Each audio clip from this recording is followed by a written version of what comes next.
Bonjour à tous, dans cette vidéo nous allons voir comment utiliser simultanément les fonctions logiques si et ou dans le logiciel LibreOffice Calc, le tableur de la suite LibreOffice. Nous allons travailler cette fois-ci sur l'exercice 3.2 et regarder la partie de gauche. Nous avons un premier tableau de conditions.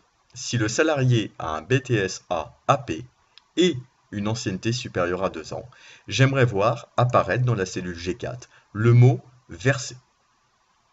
Si l'un des deux critères n'est pas vérifié, j'aimerais voir apparaître dans la cellule G4 le mot aucune. C'est donc un affichage sur critères. Il va être rendu possible par l'utilisation de la fonction si. Cette fonction si doit vérifier un test. Notre test répond à deux arguments, à deux conditions, une condition de diplôme et une condition d'ancienneté. On va donc utiliser à l'intérieur de la fonction si une fonction et qui va permettre de valider la présence simultanée de deux conditions. Je me place en G4 et je vais ouvrir l'assistante fonction.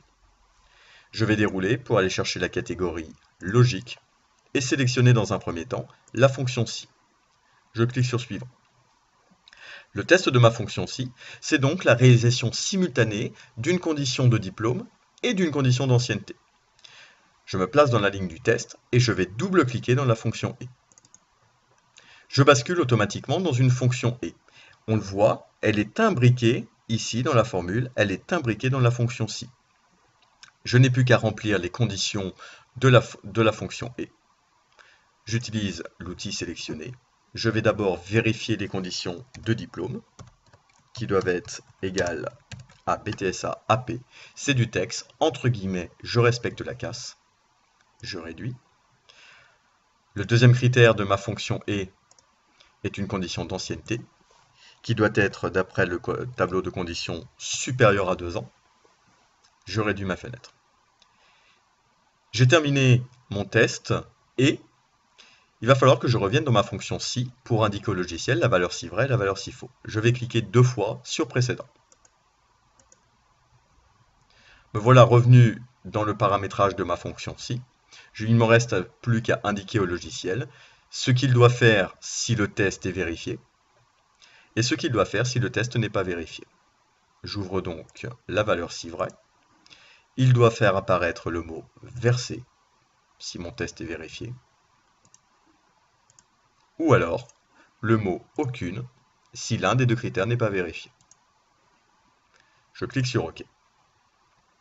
Je vais d'abord double-cliquer sur ma formule pour bien vous montrer que à l'intérieur de ma fonction si, j'utilise désormais comme test une fonction et, puisque deux arguments, deux conditions doivent être vérifiées simultanément. Une condition de diplôme et une condition d'ancienneté.